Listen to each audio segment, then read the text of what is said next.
Volám sa Mário Straka, mám 35 rokov a som zodpovedný za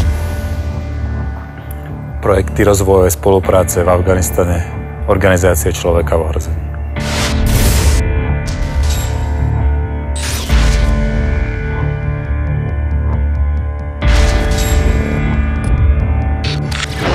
Dá sa povedať, že tú krajinu som začal vnímať oveľa realistickejšie.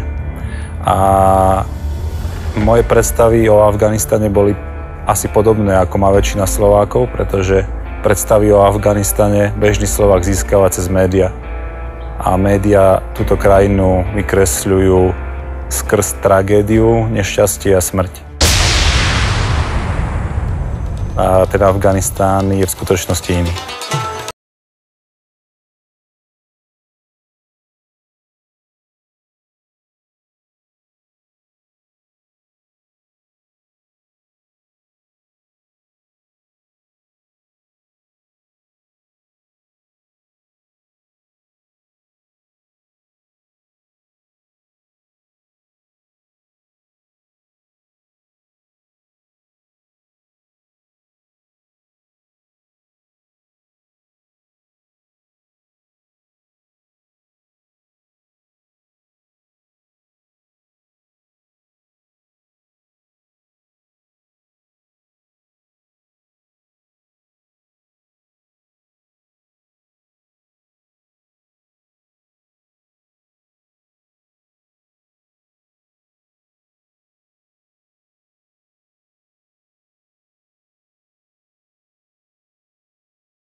Človek v ohrození je v Afganistane od roku 2004 a od roku 2004 sa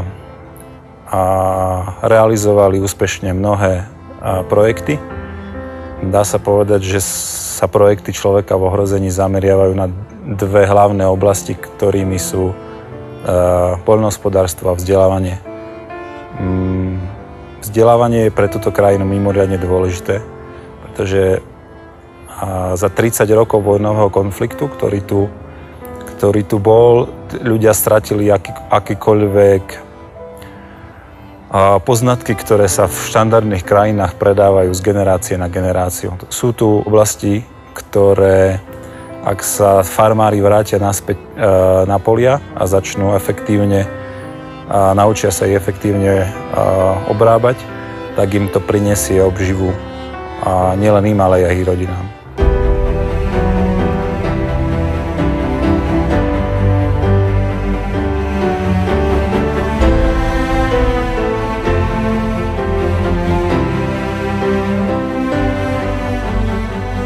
Ja som zodpovedný za výstavbu Inštitútu vyššieho vzdelávania v meste Charikar v provincii Parvan, ktorá je od Kábulu vzdialená asi 60 km.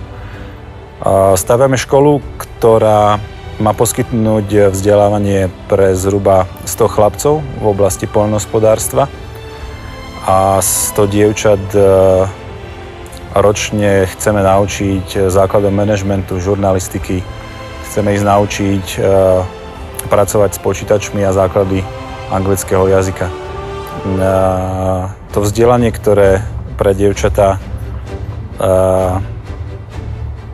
v tej škole vlastne bude poskytované, tak má zlepšiť ich prístup na trh práce a umožniť im zamestnať sa v administratíve. Zatiaľ, čo chlapci v rámci svojho štúdia budú získavať poznatky v rámci a vedomosti v rámci poľnohospodárstva, tak aby zlepšili život pre seba, pre svoje rodiny a neboli odkázaní odchádzať za prácou do už aj tak preľudneného Kábulu.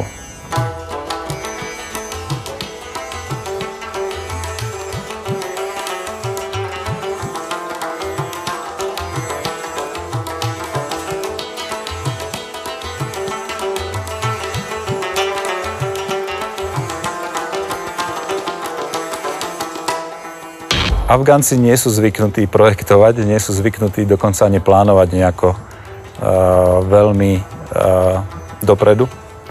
Tú školu neprojektoval takmer nikto. My tú školu staviame v spolupráci s naším lokálnym partnerom, čo je afgánska mimovládna organizácia AVRC. Aj napriek tomu, že sme školu začali stavať už ešte len pred 2 týždňami, tak už máme hotové základy a predpokladám, že na budúci týždeň začneme so stávaním múrov. Znamená, že ten progres je celkom rýchly. Afgánci sú mimoriadne pracovití ľudia. Sú zvyknutí pracovať veľmi ťažko a sú to ľudia, ktorí sú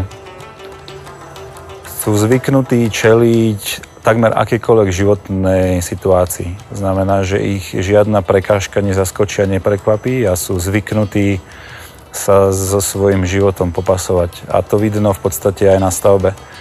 Dokážu pracovať v teplách okolo 45 stupňov a my sme tú školu začali v poslednom dni Ramadánu, kedy muslimovia vlastne majú celý deň pôst. Od skorého rána až do neskorého večera nesmú nielen jesť, ale ani piť. A tí robotníci bez vody a bez jedla pracovali v 45 stupňových teplotách.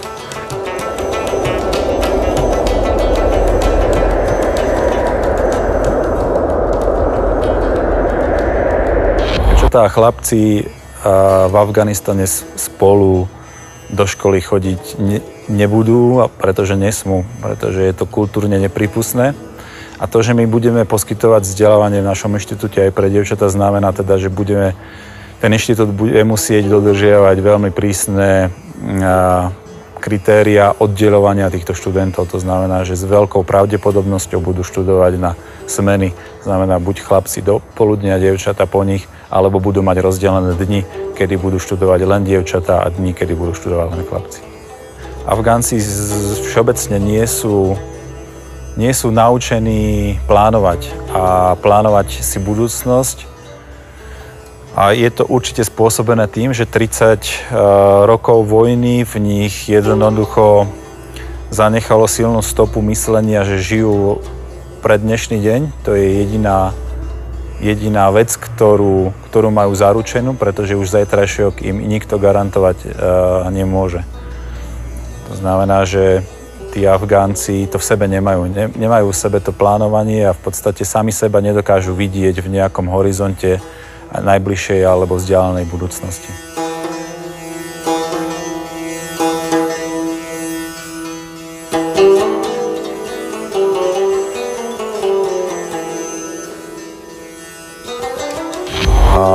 Máme ďalšie fungujúce 2 projekty. Jeden je zabezpečiť obživu pri vidieckej komunity formou, že ich naučíme starať sa o domáce zvieratá. A druhý projekt je venovaný včelím kolóniám a učíme Afgáncov produkovať vlastný med, ktorý jednoducho môžu potom použiť pre vlastnú spotrebu alebo ho predať, čím si vlastne zvýšia príjem svojej rodiny. Projekt venovaný ovciam je na báze, že sme kúpili ovce, ktoré sa rozdali vybraným afgánskym rodinám. O tie ovce sa Afgánci budú starať a budú sa snažiť vlastne ten pár oviec, ktoré dostali, do budúcna rozmnožiť. V prípade, že sa im to podarí, tak majú za úlohu vlastne tie jahňatka posunúť potom ďalej do ďalšej rodiny a tým pádom multiplikovať tento projekt a zabezpečiť vlastne ovce pre čo najviac beneficientov v regióne. Nebolo úplne jednoduché z začiatku vysvetliť Afgáncom, že ovce, ktoré dostali do daru, a nebudú slúžiť primárne ako prvý zdroj potravy a bolo veľmi ťažké a dá sa povedať, že veľkú úlohu v tom zohral náš lokálny partner, afgánska organizácia, ktorá musela veľmi pracne vysvetľovať Afgáncom, že tie ovce nie sú na jedenie, ale na to, aby im zabezpečili do budúcna obživu nielen im, ale potom aj ďalším rodinám.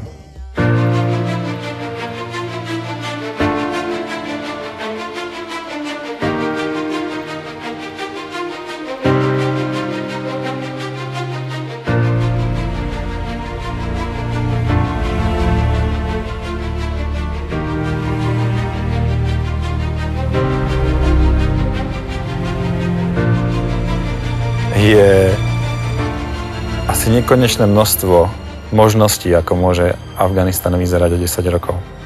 Neviem. A neviem to nie len ja, ale nevie to možno ani nikto. Tým, že existuje tak veľa možností, tak Afganistan o 10 rokov môže vyzerať akokoľvek. Rok 2014 je kľúčový pre Afganistan z dvoch pohľadov. Prvým sú prezidentské voľby, o ktorých mnoho Afgáncov tvrdí, že vôbec ani nebudú. A druhým veľmi dôležitým faktorom je to, že odchádzajú medzinárodné vojenské sily z Afganistanu po 10 rokoch. A bude to obrovská skúška pre afgánsku spoločnosť. A skúsiť, aké to je starať sa o vlastnú krajinu a starať sa sami o seba.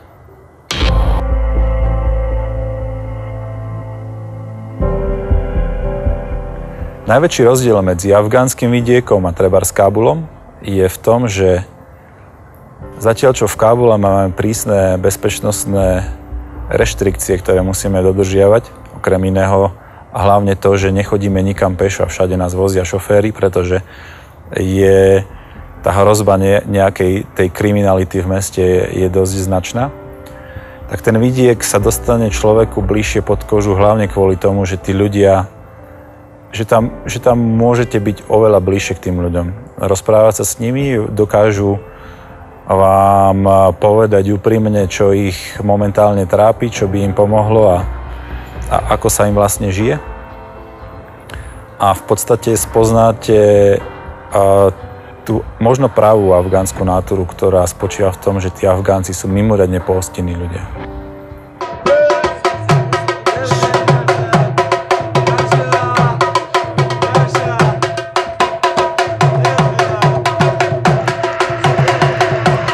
Konkrétne včelársky projekt je mimoriadne úspešný, pretože med je u Afgáncov, vzhľadom na to, že sú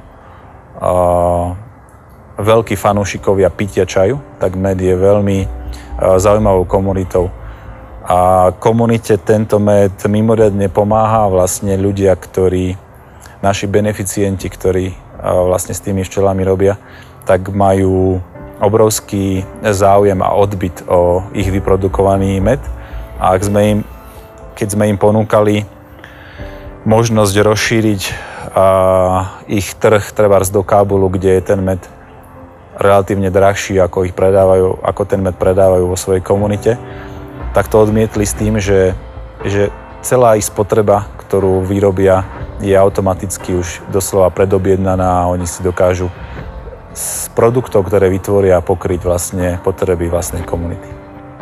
A to je jednoznačné. Tí Afgánci zo začiatku ku skoro všetkým projektom mimoriadne skeptickí, ale ak dosiahnu prvé výsledky, tak dá sa povedať, že sa stanú z nich totálne presvedčení ľudia o myšlienke.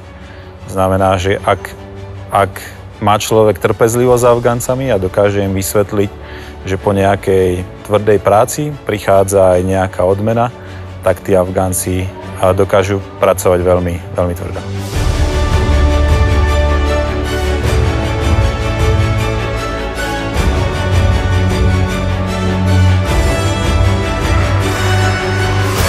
A pre mňa ako Európana sa zo začiatku mimoriadne ťažko zvykalo, hlavne v Kábule, na veľké množstvo zbraní.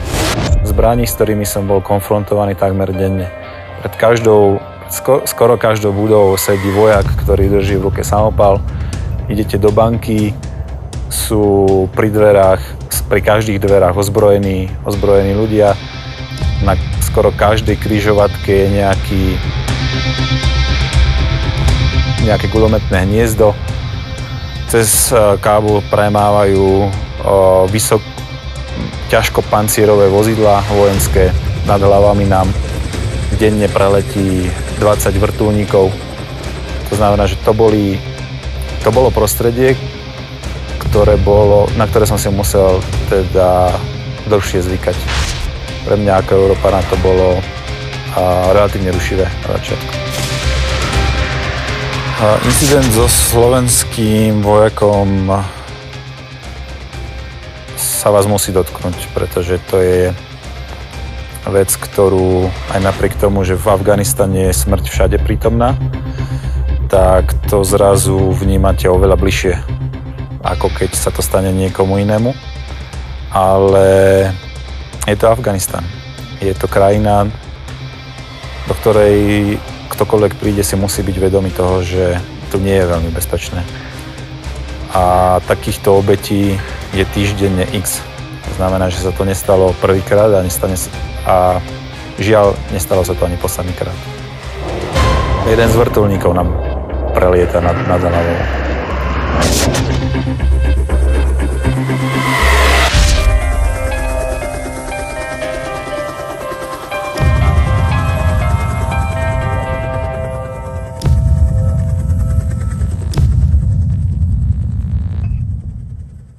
Takže včera sme sa lúčili s jedným našim kolegom, ktorý po 9 rokoch končí svoju misiu v Afganistane. Je to Napoli Afganec, Napoli Čech, ktorý má rodinu aj v Afganistane, aj v Čechách.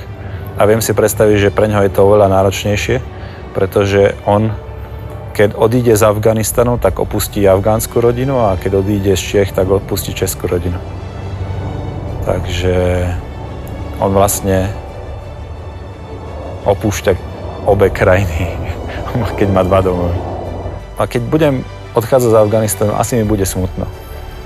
A jednak preto, že som tu strávil nejakú časť svojho života, ale hlavne mi bude smutno za ľuďmi, pretože ak je tu človek viac ako rok, tak si vybuduje nejaké priateľstva. A ja môžem povedať, že tento Afganistán je ešte špecifickou krajinou aj kvôli tomu, že je to krajina lúčenia.